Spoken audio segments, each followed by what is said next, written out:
ಸ್ನೇಹಿತರೆ ನಮಸ್ಕಾರ, ತಮ್ಮೆಲ್ಲರಿಗೂ ನಮ್ಮ ಯೂಟ್ಯೂಬ್ ಚಾನಲ್ಗೆ ಸ್ವಾಗತ. ಸ್ನೇಹಿತರೆ, ಅನ್ನಭಾಗ್ಯ ಯೋಜನೆಯ ಬಗ್ಗೆ ಬಿಗ್ ಅಪ್ಡೇಟ್ ಬಂದಿದೆ. ನಾಳೆ ಈ ಜಿಲ್ಲೆಯ ಮಹಿಳೆಯರಿಗೆ ಅನ್ನಭಾಗ್ಯ ಯೋಜನೆಯ ಹಣ ಬಂದು ಜಮಾ ಮಾಡಲಾಗುತ್ತದೆ ಎಂದು ಮಾಹಿತಿ ಹೊರಬಿದ್ದಿದೆ. ಈಗ ಅನ್ನಭಾಗ್ಯ ಯೋಜನೆಯ ಬಗ್ಗೆ ಬಂದಿರುವ ಮಾಹಿತಿಯನ್ನು ಹಾಗೂ ನಾಳೆ ಯಾವ ಜಿಲ್ಲೆಯ ಮಹಿಳೆಯರ ಖಾತೆಗೆ ಅನ್ನಭಾಗ್ಯ ಯೋಜನೆ ಹಣ ಜಮಾ ಮಾಡಲಾಗುತ್ತದೆ ಹಾಗೂ ಅನ್ನಭಾಗ್ಯ ಹಣ ಬಂದಿಲ್ಲ ಅಂದರೆ ಏನು ಮಾಡಬೇಕು ಎಂಬುದರ ಸಂಪೂರ್ಣ ಮಾಹಿತಿಯನ್ನು ಈ ವಿಡಿಯೋದಲ್ಲಿ ತಿಳಿದುಕೊಳ್ಳೋಣ. ವಿಡಿಯೋನ ಎಲ್ಲೂ ಸ್ಕಿಪ್ ಮಾಡದೆ ಪೂರ್ತಿಯಾಗಿ ನೋಡಿ. ಹಾಗೆ ನೀವು ನಮ್ಮ ಚಾನಲ್ಗೆ ಸಬ್ಸ್ಕ್ರೈಬ್ ಮಾಡ್ಕೊಂಡಿಲ್ಲ ಅಂದರೆ ಸಬ್ಸ್ಕ್ರೈಬ್ ಮಾಡ್ಕೊಳ್ಳಿ.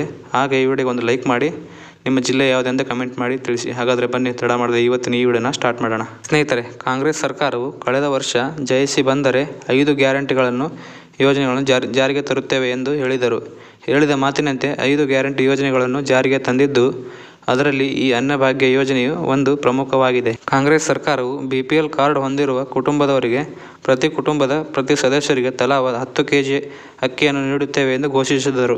ಅದರಂತೆ ಪ್ರತಿ ಸದಸ್ಯನಿಗೆ 5 kg ಅಕ್ಕಿ, ಅದರ ಜೊತೆಗೆ 5 kg ಅಕ್ಕಿಯ ಬದಲಾಗಿ ಹಣವನ್ನು ನೀಡಲಾಗುತ್ತಿದೆ. 1 kg ಅಕ್ಕಿಗೆ 34 ರೂಪಾಯಿಯಂತೆ 5 kg ಅಕ್ಕಿಗೆ 170 ರೂಪಾಯಿಗಳನ್ನು ಒಟ್ಟು ಸದಸ್ಯನಿಗೆ ನೀಡಲಾಗುತ್ತಿದ್ದು, ಆ ಸದಸ್ಯನಿಗೆ ಅನುಗುಣವಾಗುವಂತೆ ಹಣ ಬಂದು ಯಜಮಾನಿಯ ಖಾತೆಗೆ ಜಮಾ ಆಗುತ್ತದೆ. ಸ್ನೇಹಿತರೆ, ತಮಗೆಲ್ಲ ಗೊತ್ತಿರಬಹುದು, ಕೆಲ ಮಹಿಳೆಯರ ಖಾತೆಗೆ ಅನ್ನಭಾಗ್ಯ ಯೋಜನೆಯ ಹಣ ಬಂದು ಜಮಾ ಆಗುತ್ತಿಲ್ಲ. ಇದಕ್ಕೆ ಹಲವಾರು ತಾಂತ್ರಿಕ ದೋಷಗಳು ಕಾರಣವಾಗಿರಬಹುದು. ಅಲ್ಲದೆ ಪ್ರಮುಖವಾಗಿ KYC ಮಾಡಿಸಿದರೆ ಯಾವುದೇ ತೊಂದರೆ ಇಲ್ಲದೆ ಅನ್ನಭಾಗ್ಯದ ಹಣ ಬಂದು ಜಮಾ ಆಗುತ್ತಿದೆ. ಅನ್ನಭಾಗ್ಯ ಯೋಜನೆಯ ಹಣ DBT ಮೂಲಕ ವರ್ಗಾವಣೆ ಆಗುತ್ತಿರುವ ಕಾರಣ ಪಾಸ್ಬುಕ್ಕಿಗೆ ಆಧಾರ್ ಕಾರ್ಡ್ ಲಿಂಕ್ ಆಗಿದ್ದರೆ ಮಾತ್ರ ಹಣ ಬಂದು ಜಮಾ ಆಗುತ್ತದೆ. ಅದನ್ನು ಎಲ್ಲ ಫಲಾನುಭವಿಗಳು ಚೆಕ್ ಮಾಡಿಕೊಳ್ಳಬೇಕು.